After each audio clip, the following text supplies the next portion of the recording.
Today I will be demonstrating the second experiment, relaxation oscillator.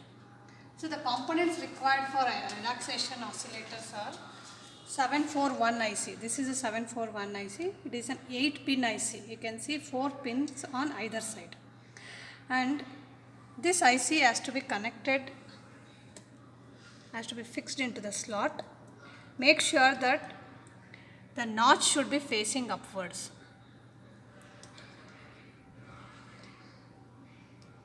This is the first component required, and this is an IC 741 IC. Apart from 741 IC, I require 3 resistors, that is 10 kilo ohm 2 resistors and 5 kilo ohm resistors, and capacitor 0.1 microfarad. As you can see here, instead of using a breadboard, I am using this board. This is 0.1 microfarad capacitor, and this is 10 kilo ohm resistors, and this is 5 kilo ohm resistor. So according to the circuit, 10 kilo ohm resistor, both the 10 kilo ohm resistors are connected like this. So similarly I connected, and you can see 5 kilo ohm resistor is at the top. You can place anywhere 5 kilo ohm resistors, and the capacitor I have placed here. Now I need to connect this circuit. For connecting the circuit, you require a probe. So you can see according to this circuit, 7th pin of your 741 IC has to be connected to plus 12 VCC. This is always power supply to op amp is plus 12 VCC, and 4th pin has to be connected to minus 12 VCC. So on the trainer kit, you can see 7th pin of an IC is connected to plus 12 VCC. 7th pin is 1, 2, 3, 4, 5, 6, 7. 7th pin has to be connected to plus 12. You have to connect it to plus 12. And 4th pin has to be connected to minus 12 VCC. Then you can see 10 kilo ohm, the junction between two 10 kilo ohm resistor is connected to 3rd pin of your IC. This is a junction of two 10 kilo ohm resistor. That junction has to be connected to 3rd pin. That is 1, 2, 3, 3rd pin. And you can see 2nd pin is connected to top end of the capacitor. 2nd pin is connected to top end of the capacitor. And bottom end of the capacitor is connected to ground. You can use any ground here, connect it to the ground. And coming to the 5 kilo ohm resistor, and you can see here R1 resistor, bottom end of the R1 resistor is connected to the ground, and this is the bottom end of the R1 resistor is connected to the ground. And other end of this R2 resistor is connected to the 6th pin. This is the 6th pin. This is 6th pin. Other end of the resistor is connected to the 4, 5, 6, 6th pin. This is the 6th pin. You can see that other end of the R2 is connected to 6th pin. I have connected other end of the R2 is connected to the 6th pin. And coming to the 5 kilo ohm resistor, one end of the 5 kilo ohm resistor is also connected to 6th pin. This is one end of the 5 kilo ohm resistor is connected to 6th pin. And other end of the 5 kilo ohm resistor is connected to 2nd pin. Fine. Now I need to check the output. We are supposed to get two types of output. One is an oscillation, that is a square waveform, and other is a capacitor waveform. For checking the output, you require 2 probes. These are the 2 probes. We have 2 channels here. I require 2 channels because I require 2 outputs. So let me connect one probe to one channel, another probe to another channel. You can see that each probe will have 2 wires. A black wire is a ground wire, and this is a positive wire. Red wire is a positive wire. Make sure that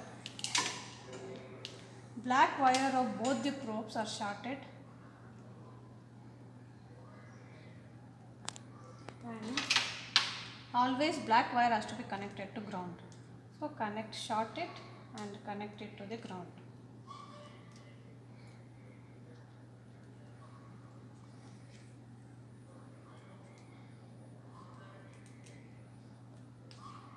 And this has to be connected to ground. This is a ground pin connected. We have two red wires left over. Since it will generate two output waveform, one output waveform, that is a square wave, we can get it a sixth pin, and capacitor waveform we get across a capacitor. Where is a capacitor connected? Capacitor is connected to second pin. That means capacitor waveform output I can get across second pin, and square waveform I get across sixth pin. There are two red wires of the probe. One red wire will be connected to second pin, and another red wire will be connected to sixth pin. This is the sixth pin. So you can see here. So we are supposed to get two output waveform.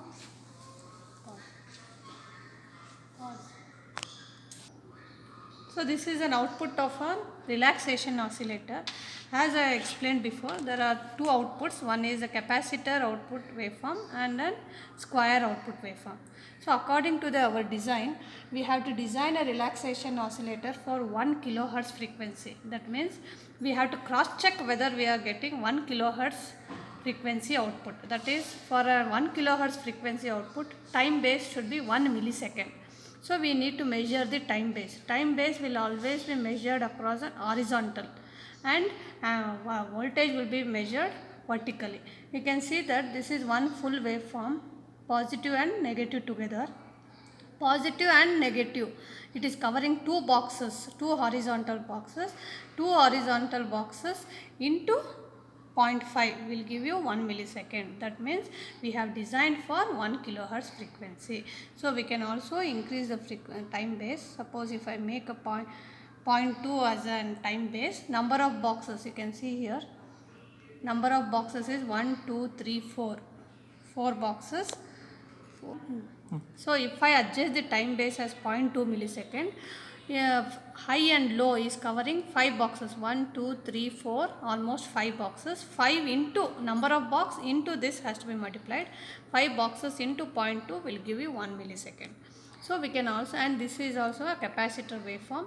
You can see that when the capacitor is being charged, the output waveform will be high. When it gets discharged, the output waveform will be low. This is what is an output of a relaxation oscillator for duty cycle 50%. And we can also increase the amplitude of a waveform. See, I can increase the height of the waveform. Amplitude is nothing but your height of the waveform. So I can also decrease the. So these are the two channels, channel 1 and channel 2. This probe is connected to channel 1 and this probe is connected to channel 2. And these are the knobs for changing the amplitude of the waveform. This is for adjusting the amplitude of the waveform. So you can see that amplitude will be adjusted. Though I adjust the amplitude, and this is for adjusting the time base. If I adjust the time base, it doesn't mean that the frequency will be changed. So we can adjust the time base. This is a knob for adjusting the time base. This is a knob for adjusting the amplitude. So make sure that both the amplitude of both the channels will be kept same, so that it will be easy for us to take the readings. Channel 1 amplitude is 5 volt, channel 2 amplitude is 5 volt. Amplitude can be measured vertically. You can see that number of vertical boxes, 1, 2, 3, 4. So 4 into 5, 4 5s are 20. 20 volt is an amplitude of your waveform. That is how you measure the amplitude of your waveform. You can see here capacitor waveform, it is covering 1, 2 boxes. The amplitude of the capacitor waveform is 2 boxes into 5 volt. 2 into 5, 10 volt is an amplitude of the capacitor waveform.